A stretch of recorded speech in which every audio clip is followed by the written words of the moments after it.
he must have a cozy, beautiful, cozy, again I say cozy house. Cozy doesn't mean like a hospital. Anything drops, you feel frightened. Oh my God, let me pick it up. Cozy means where you are comfortable. It's all right. In the house, in the home, if somebody comes and stays, then if little bit is here and there, doesn't matter, then you put it right. But that doesn't mean a lousy house also. It should not be taken as a lousy house, but a house which is inviting. When people come in, you give them a place to sit down and make them enjoy. It's not done in India, at least I don't know. So far we are now quite getting westernized, that anybody drops something on the carpet, we'll never clean it in their presence because it's very bad manners. Carpet is not important than the guest, is it? Or if you break something, say a glass, they may say, very good, something has gone out, some bad thing has gone out.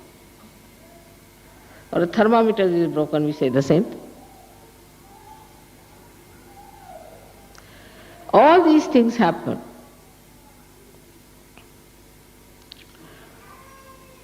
In a way, just to see how far we are open-hearted. Or to suggest to you that something is going wrong.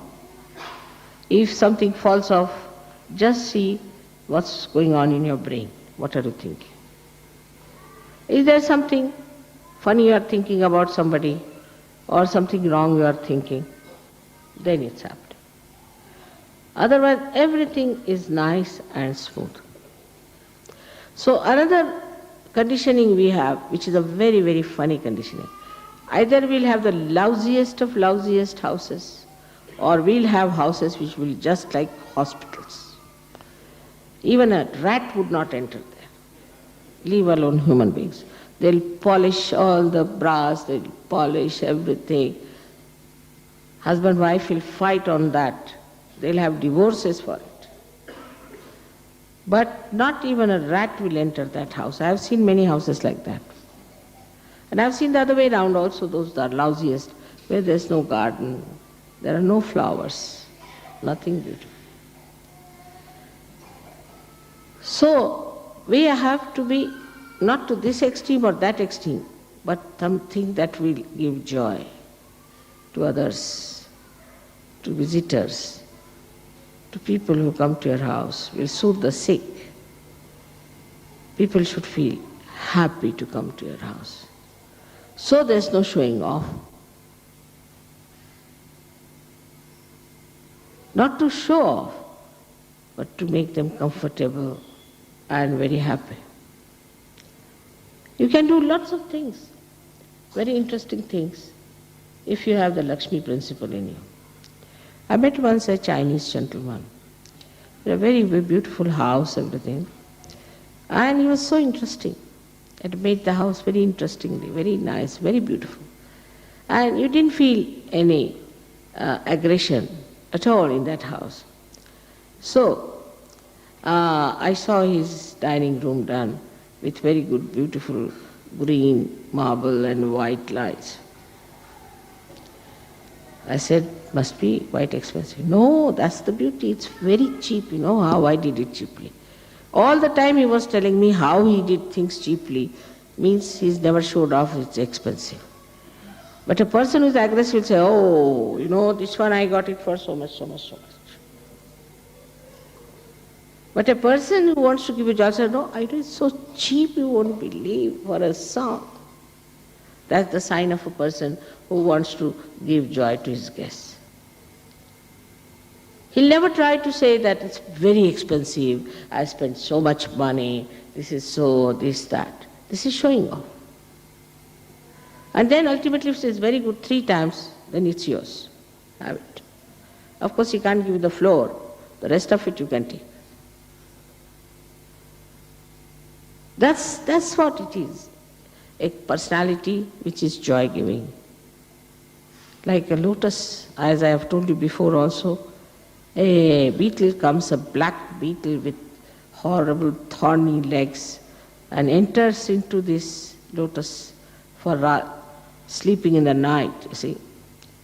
And the lotus closes down, its coziness on it, and it sleeps very comfortably. And then next day it opens out. So it flies out. That's how your homes, your ashrams, your hearts should be. Beautiful. So that anybody can feel that soothing and that comforting feeling when they are in your company. But not a person who was reactionary. Like you go to somebody's house and immediately say, I don't like this carpet. Says it's bad manners, absolute bad manners to say like that. To say that I don't like it is bad manners for Sahaja. Any music you hear, supposing there's a musician who could be of a very high level, could be of a very ordinary level. You should be able to enjoy everything. Otherwise you are not a Sahaja. If you are going to criticize a musician, that, oh God, what a musician, he's no good, this, that, then he's not going to improve. But if you encourage the musician, oh, you're very good, you're very great, he'll play much better next time, you see that. There's no falsehood about it. Some people think it's not honest. But this kind of useless, absolutely fatal kind of honesty is not wanted in Sahaja.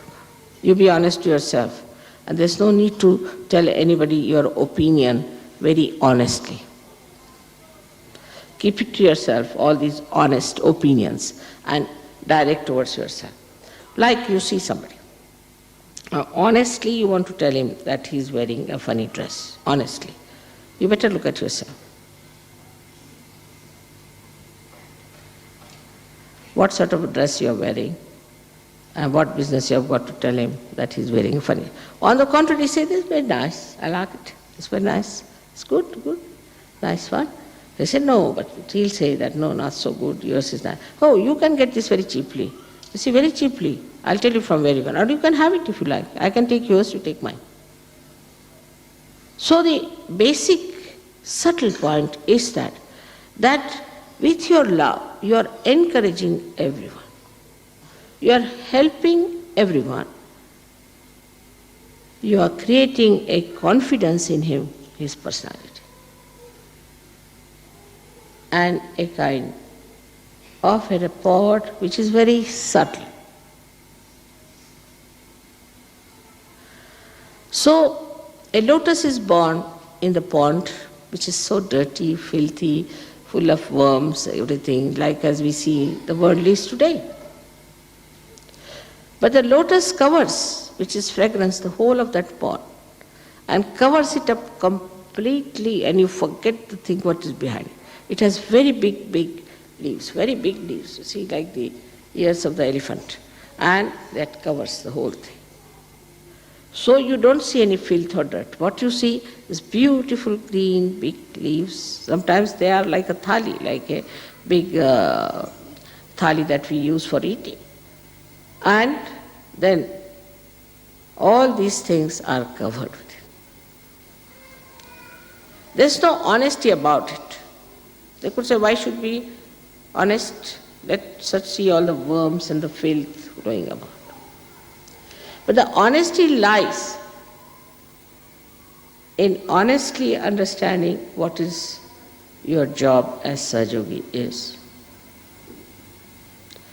You are not there to point out the bad points, but you are there to cover all the bad points, all the loopholes with your love. That's your job. And there you have to be honest. Sense of honesty, the way it is accepted these days, it has created only cheats and thugs and thieves. Even a thief can be won over. You can. I'll give you an example.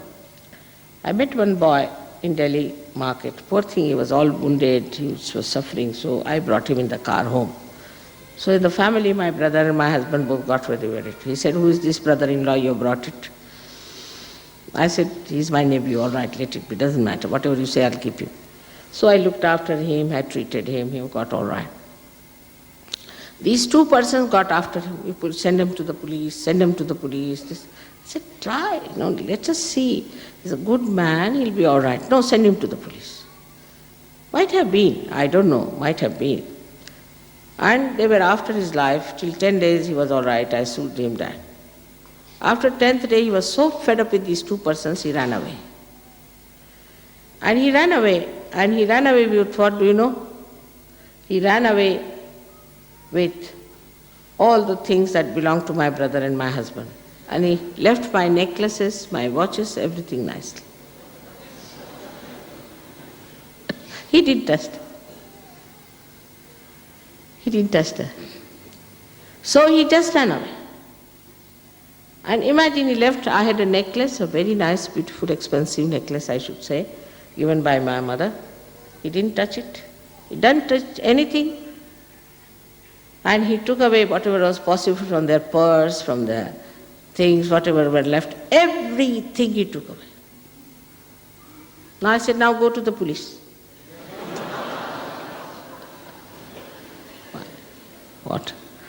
So, this is how one has to know that the honesty is for yourself, not for others.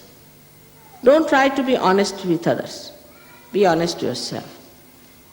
Keep that honesty to yourself, because maybe it's rational and maybe that it is just a matter of habit that you are trying to hurt others. So first check on your mind and find out if you are trying to hurt others or you are trying to please others. Otherwise don't talk, just keep quiet. If you are going to say something to please others, talk, otherwise just don't talk. And you'll be surprised. When you say nice things to others, how niceness comes to you. Like supposing somebody comes and tells me that, mother, he's very bad, he's troubled me so much, this thing, that thing. I don't like him. So I tell him, no, he was praising you a lot. He's not honest, but I tell him. He was praising you, he was so much in love with you, he's so kind to you, he was telling me he loves you very much. He said, really? Yeah, he did say. Next day you find them going together.